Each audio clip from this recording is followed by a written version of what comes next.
আমি শুনেছি এবং দেখেছি, আমার নজরে এসেছে একটি অনলাইন পত্রিকা এই ভুয়া নিউজটি ছাপিয়েছে এবং এটা নিয়ে সারা দেশেই আমার সুহৃদ শুভাকাঙ্ক্ষী এবং আমাদের দলীয় নেতাকর্মীর মধ্যে একটা মিশ্র প্রতিক্রিয়া দেখা দিয়েছে।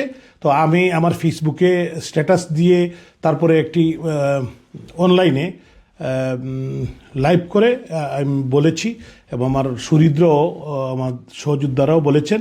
তো বিভিন্ন সময় এরকম ঘটনা দেখা যাচ্ছে যে আমার নামে ফেসবুক খুলে অনেকগুলো ফেসবুকের পেজ খোলা হয়েছে, যেটা আমার না, যে আমার একটি আইডি এবং একটি পেজ, বাকি কোনোটাই আমার না। এবং অনলাইন পত্রিকায় এটা আমাদের ভাবমূর্তি নষ্ট করা, আমাদের মনোবলকে ধ্বংস করা এবং আমাদের যারা দলীয় নেতা কর্মী আছে, দেশে বিদেশে কাজ করছে, দেশে বিদেশে কাজ করছে, তাদের মনোবলকে দুর্বল করে দেওয়া, এটাই উদ্দেশ্য। এবং আজকের যে নিউজটি করেছে একটি মৌলভীবাজারের এই ছেলেটি বিএনপির রাজনীতির সাথে জড়িত, তার আইডি থেকে প্রথমে আসছে, এরপরে এই নিউজ হয়েছে।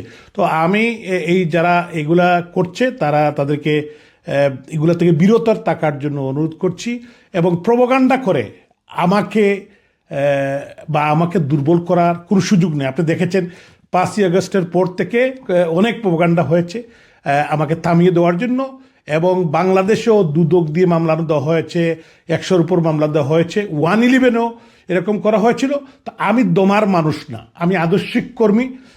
জাতির পিতা বঙ্গবন্ধু শেখ মুজিবুর রহমানের আদর্শের রাজনীতি আমি করি। বঙ্গবন্ধুর কন্যা, আমাদের প্রাণপ্রিয় নেত্রী রাষ্ট্রনায়ক শেখ হাসিনার কর্মী হিসাবে আমি আজীবন কাজ করে যাওয়ার প্রত্যয় ব্যক্ত করছি।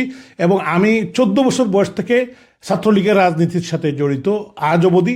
যেভাবে অতীত কাজ করেছি, আজও করছি, আগামী দিনও করব। এবং সিলেটের মানুষ বিগত নির্বাচনে আমাকে ভোট দিয়ে নির্বাচিত করেছেন, আমি তাদের কাছে কৃতজ্ঞ।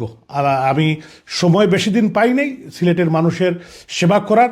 ইনশাল্লাহ ভবিষ্যতে সিলেটের মানুষের জন্য কাজ করতে চাই এবং এইটা আমার কমিটমেন্ট। কারণ সিলেটের মানুষ আমাকে যে স্নেহ মমতা দিয়ে ভোট দিয়ে নির্বাচিত করেছিলেন, যে আশা নিয়ে, তাদের সেই আশা পূরণ করতে পারি নাই। এটা আমার একটা বিশাল ব্যর্থতা। ইনশাল্লাহ আল্লাহ তাআলা আমাকে বাঁচিয়ে রাখলে আমি সিলেটের মানুষের সেবা করতে চাই। আপনারা সবাই ভালো থাকবেন, সুস্থ থাকবেন। জয় বাংলা।